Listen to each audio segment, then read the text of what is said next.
దేశాన్ని మావోయిస్టు రహితంగా మార్చేందుకు కేంద్రం నిర్ణయించిన డెడ్లైన్ లోపు మాజీ చీఫ్ గణపతి లొంగుబాటు ఉంటుందా? తెలంగాణ రాష్ట్రానికి చెందిన మరో 7 మావోయిస్టుల ఆచూకీ కోసం పోలీసులు వేట కొనసాగుతుందా?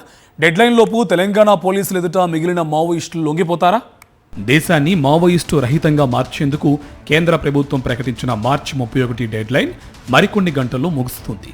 డెడ్లైన్ దగ్గర పడుతూ ఉండడంతో నక్సల్స్ ప్రభావిత రాష్ట్రాల్లో కేంద్ర ప్రభుత్వం సమన్వయం చేస్తూ మిగిలిన వారి అరెస్టులు లేదా లొంగుబాటులకు ప్రయత్నాలు జరుగుతున్నాయి. కేంద్ర ప్రభుత్వం ఆపరేషన్ కగార్ను మొదలుపెట్టిన తర్వాత నక్సల్ ప్రభావిత రాష్ట్రాల్లో పెద్ద ఎత్తున కేంద్ర బలగాలు కూంబింగ్ ఆపరేషన్లు నిర్వహించాయి. ఈ ఆపరేషన్లలో పలువురు మావోయిస్టు అగ్రనేతలు హతమయ్యారు. మరికొంతమంది మావోయిస్టు ముఖ్య నేతలు లొంగుబాటు వైపు మొగ్గు చూపారు.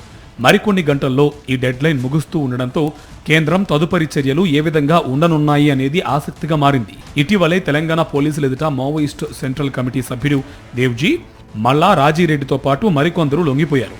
ఆపరేషన్ కగార్ మొదలైన తర్వాత 600 మంది మావోయిస్టులు తెలంగాణ పోలీసుల ముందు లొంగిపోయారు.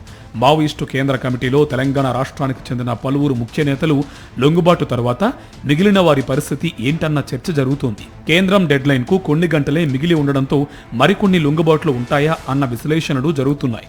తెలంగాణ రాష్ట్రానికి చెందిన ఇంకా 7 మావోయిస్టుల ఆచూకీ పోలీసులకు దొరకలేదు. ప్రధానంగా మావోయిస్టు మాజీ చీఫ్ గణపతిపైనే ఇప్పుడు అందరి చూపు ఉంది. ప్రస్తుతం గణపతి దక్షిణ భారతదేశంలోనే తలదాచుకున్నట్టు తెలంగాణ పోలీసులు అంచనాకు వచ్చినట్టు ప్రచారం జరుగుతుంది.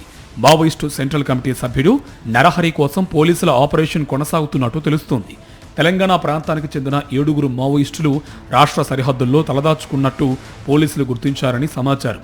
ప్రస్తుతం తెలంగాణ ఎస్ఐబి ముప్పాల లక్ష్మణరావు అలియాస్ గణపతి ఆచూకీ కోసం వేట కొనసాగిస్తున్నట్టు సమాచారం. మావోయిస్టు మాజీ చీఫ్ గణపతి కోసం కేంద్ర ప్రభుత్వ నిఘా వర్గాలతో తెలంగాణ ఎస్ఐబి సమన్వయం చేసుకుంటున్నట్టు తెలుస్తోంది. డెడ్లైన్ లోపు గణపతిని ట్రేస్ చేయాలన్న టార్గెట్ గా తెలంగాణ ఎస్ఐబి ముందుకు సాగుతున్నట్టు సమాచారం.